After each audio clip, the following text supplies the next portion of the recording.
Bom dia, senhoras e senhores.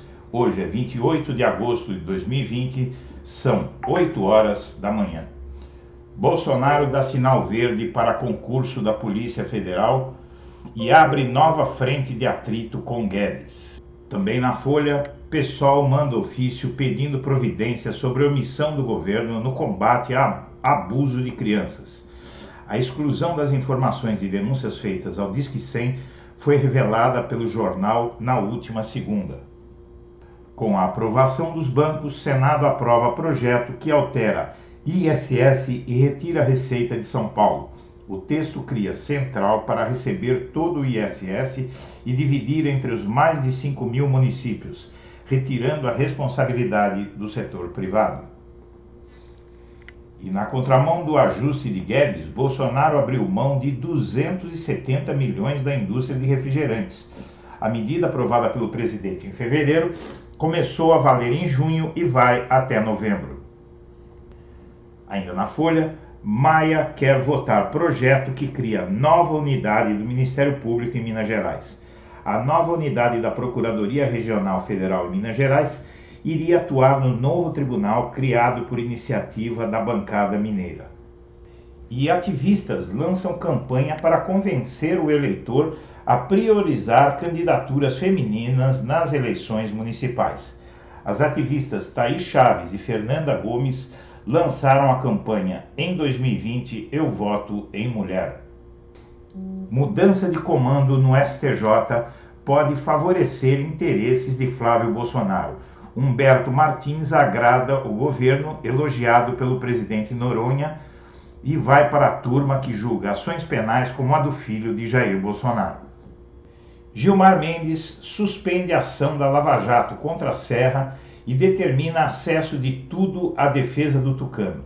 O ministro do Supremo amplia efeitos da decisão anterior de Toffoli e pede liberação de informações. E o Planalto cogita auxílio até 2021, auxílio emergencial, mas alternativas esbarram em travas fiscais. Opções para assistência a informais e Renda Brasil podem furar teto de gastos e contrariar a lei de responsabilidade fiscal. E suspensão de circulação de notas de 200 acarretaria sério prejuízo, diz o Banco Central ao STF. Partidos entraram com ação no Supremo para impedir que a nova cédula circule. Em tese, uma nota de alto valor facilitaria a corrupção e a lavagem de dinheiro. Problema expõe pornografia em anúncios e notícias no Facebook.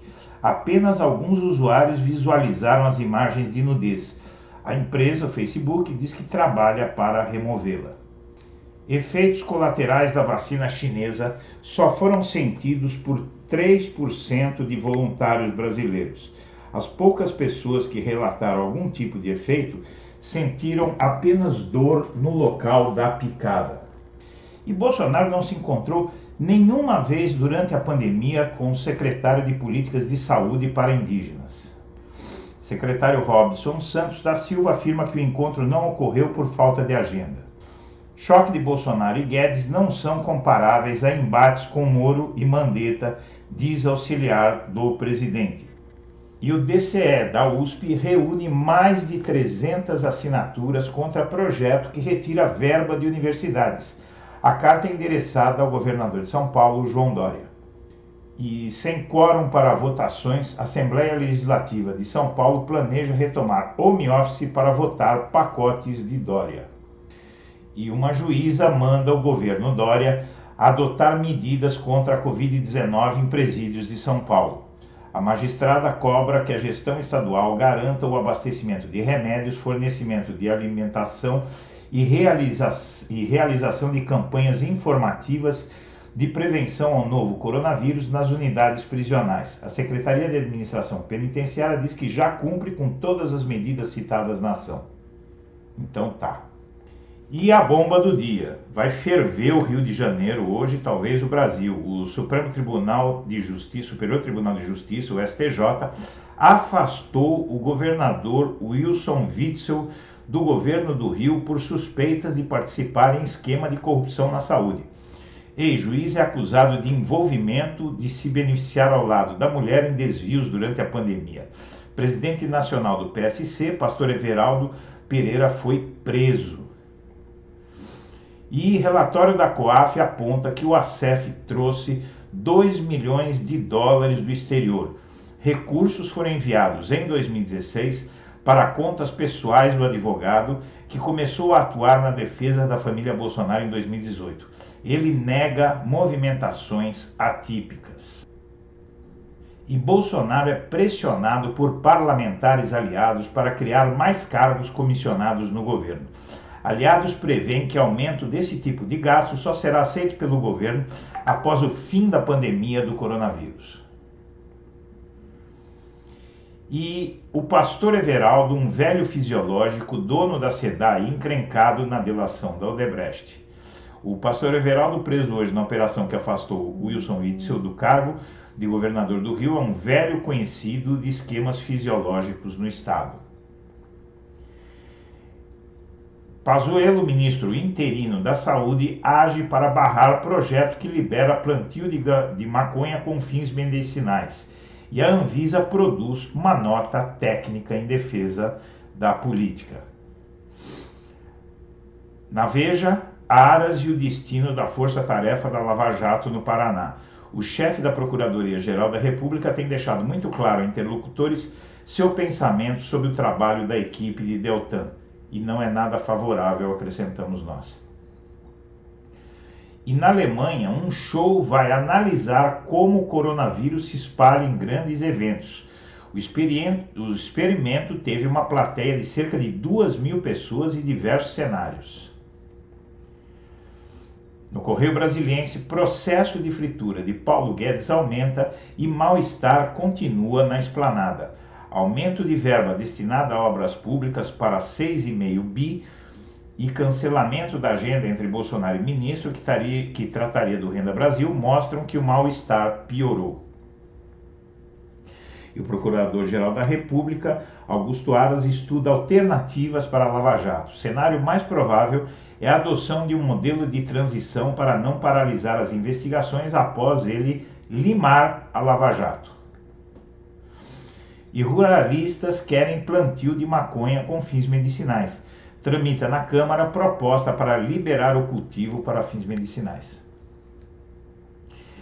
E no G1, a área econômica chega a R$ 300 para o auxílio emergencial pedido por Bolsonaro e o Renda Brasil fica para um segundo momento.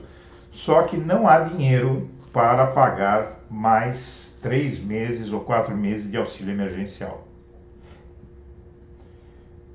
E na mira da tesoura de Guedes, diz o portal Metrópole, o salário família chega a 20 milhões de brasileiros e deve ser cortado pelo governo. Em live, Bolsonaro riscou do roteiro explicação sobre Michele e Queiroz. O presidente fez sua transmissão semanal nesta quinta e escolheu deixar de responder por que Queiroz depositou 89 mil para a primeira-dama. Na época, Bolsonaro isola a advogada bajuladora após queixa de aliados. Bajulador é nosso aqui. Karina Cufa, representante do presidente em diferentes casos eleitorais, tem sido alvo de reclamações de ministros, deputados e integrantes da cúpula do Aliança pelo Brasil.